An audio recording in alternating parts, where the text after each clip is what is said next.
What's up, everybody? I know my time frames are a little unorthodox. A lot of people are out there at Sturgis right now. Let me see if I can turn it up a little bit. Okay. So a lot of people are out at Sturgis right now, and I wanted to give you guys a little bit of a preview, or not really preview, but update of what I'm doing here on the bike.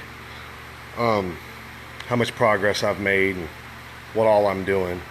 So I know Dave's over at in Sturgis right now, unveiling a bike and enjoying Sturgis. He's over there with Art and all those guys. Hi Ellen, thanks for watching. What's up, Gary? So anyway, I just want to give you all an update because I've done a little bit more work to the bike, had a little bit more time. I'm definitely learning a lot of things about bike building doing this, that because I've never done one like this before. So I'm going to switch this around and explain what I've done so far. Okay, so there's the bike that I can't show anybody. It's the customer hasn't seen it anyway. So I got the front wheel, I got the springer set up. Doing that springer and getting it done right, man, that was really hard. We got the motor set in place, got the inner primary set in place. I'm waiting on the adapter for the motor to the inner primary to come in. There are so many little things on when you build a bike from scratch like this that you just don't even realize. Like, I mean, one thing that I would have never thought is the transmission right here doesn't even come with the shift lever. It doesn't come with any bolts to mount it into the frame. No motor mounts. I mean, you're basically just buying a motor with a carburetor is what you're doing. So we got to buy the alternator, we got to buy the regulator. I mean, there's just so many extra pieces you have to buy. So anyway, I want to show y'all what I've done to the gas tank, and it's really hard to get everything lined up perfectly straight, but I think I'm doing pretty good. I got the gas cap in place, and the highest point is right in the center of the gas tank on the backbone. As you can see back here, you know, other thing is when you make all the mounting stuff, you literally have to have that gas tank sitting perfectly. I got to do all the metal work around here. This is not the seat that's going on the bike, that's for sure. But you know, just like right here, all this is cut square because I didn't have a circle cutter to cut it. You know, just like the gas cap. You know, I had to cut that hole and then sand it by hand just to get my gas cap to sit the way I wanted it to sit, real nice and flush. So when I weld it in, it'll be nice and tight. Under here, let me get under here and show you guys. Underneath the gas tank, you can see the mounts. I've got the mounts put in place, but none of this lines up perfectly. So that's all metal work that I've got to do, and then make sure it doesn't leak. So as you all can see, I lowered the tank in the front about 1 inch just to get that body line right. But I think it flows pretty good from the seat pan. Flows up, and it rolls, and then it rolls down into the tank. I mean the frame. So it does pretty good. Another thing, transmission. It doesn't come with any bolts. The starter doesn't come with any bolts. These are all things that you just, I didn't realize. I thought all this shit would come with bolts, but it doesn't come with bolts. Yeah, no shit, right, Dan? Fasteners for days.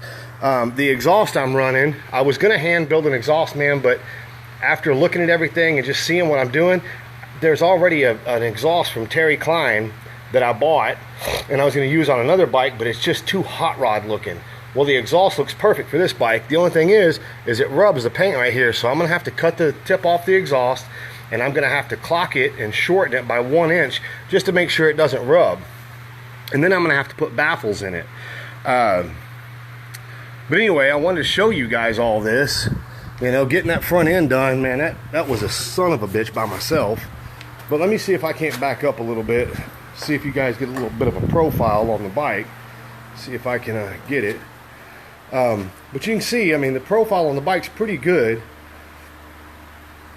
I'm really liking where I'm going with the bike. I know Dave's going to be bringing something for days. He's going to bring something that's just probably going to tear my ass up. But anyway, I wanted to show y'all. I'm going to be trying to finish up my gas tank, or at least get the majority of my gas tank done today. I will go live later on once I get the motor out, because I got to get the motor out to make some adjustments underneath it while it's on the bike. But once I go live and I'm going to start tigging all this up, I'm going to actually MIG a lot of it. When I do that, I'll actually show you guys. I do all my own metal work, all my own fabrication, all my own welding. I mean, look at all that metal sitting on the ground right there, just from sanding and sanding and sanding and cutting and sanding. But these are my welders. So I got my cutting torch, I got my MIG welder. Back here in the corner, I got my TIG welder. I do all that on my own. This is Harbor Freight bandsaw, Harbor Freight roller, Harbor Freight brake, Harbor Freight plenishing hammer, Harbor Freight pipe bender, or I should say roller. It's not a bender, it's a roller. And then my Harbor Freight English wheel. Yes, I use all Harbor Freight stuff simply just because I can't afford the big time stuff yet. But anyway, I wanted to give you guys a little bit of an update, just simply because I haven't been able to get a stand for my phone, and I don't have anybody here helping me. So as soon as I get someone here to help me and stuff of that nature, they can hold the phone while I'm actually doing some stuff. But I am going to set the phone up, try to push it right there where I'm working at, and just hold it. Because the whole deal was for you guys to see what I'm doing and how I'm doing it. So there's a lot about this bike, man, I just really don't get, and I don't understand yet, but I'm learning as I go. And just to let all you people know, man, I plan on riding this bike every day, at least every day that I can get on it. I mean, riding it back and forth to work. You know, I do, y'all do know this thing's going to Galveston. I'm going to try to put it into one of the shows down there after the build off. I think the shows are on Sunday. But I'm going to try to put it in a show down there. I hope Dave's going to put his in a show too down there. So anyway, I'm hoping Hot Bike is down there, or at least some representatives Hot Bike, so we can try to possibly get this thing in a magazine. But anyway, I wanted to come on here real quick and let you guys know, man, I've been busting butt. The other thing is I've been busting butt on the Softail too, trying to get it done. I would love to show you guys this bike. This thing is just, it's insane. I mean, it really turned out way above what I had initially planned on it doing. I know it's underneath cover right now, but the reality is the customer doesn't know what he's getting. He gave me the color of the bike, what wheels he wanted, and then the theme of the bike. That's all he gave me. Hi, Dana. So everything I've done to this guy's bike, he has no real clue. He just knows it's going to be blue, and it's got a 5-spoke wheel on it. So that's what he knows. But I would love to show you guys, and actually I can't wait to show you guys.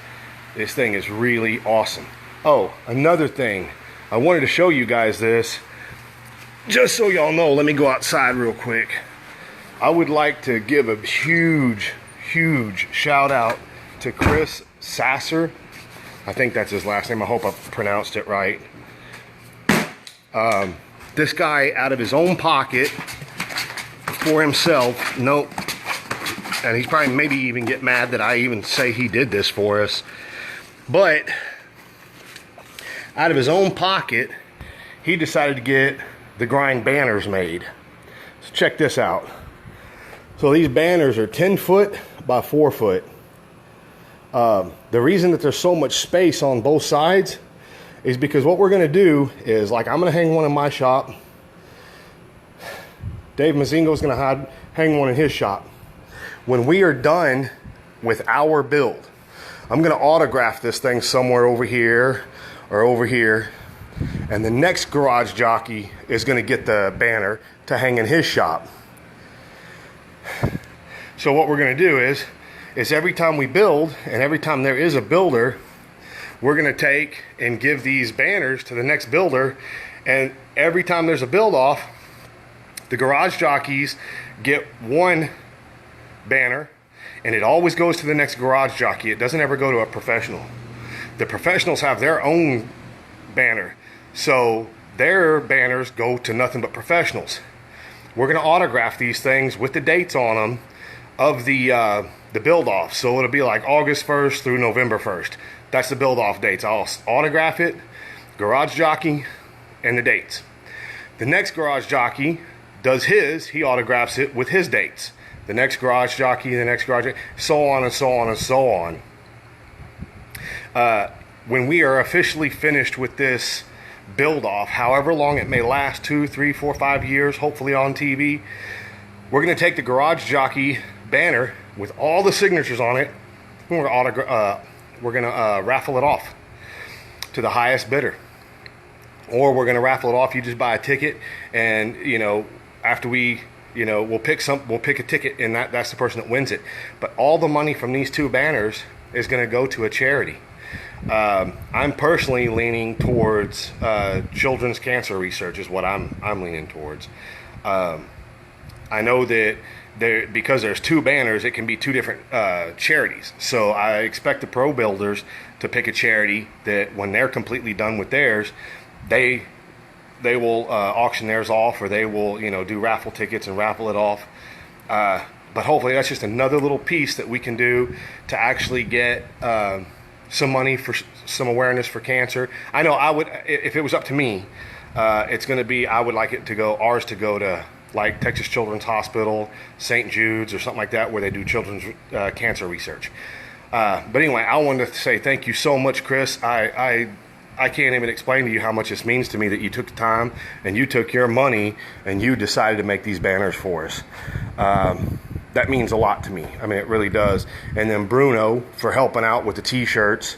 I can't express to you guys how much it means to me that this whole community has gotten on board with all this stuff. It's flattering. I mean, it's very humbling and flattering. So Ronald McDonald House is good. But I know all the guys are up there in Sturgis right now. So I hope they're having a good time. I hope they're enjoying themselves. I would love to go one day, and I don't even know if it's going to be feasible to go next year, because my in-laws have a big family vacation set up for us, so it may not even be feasible for me to go next year. But I do know I want to go to Sturgis. It's just one of those rallies that's eluded me, and I want to go. But anyway, I want to do a quick video, let you guys know where we stand on the build.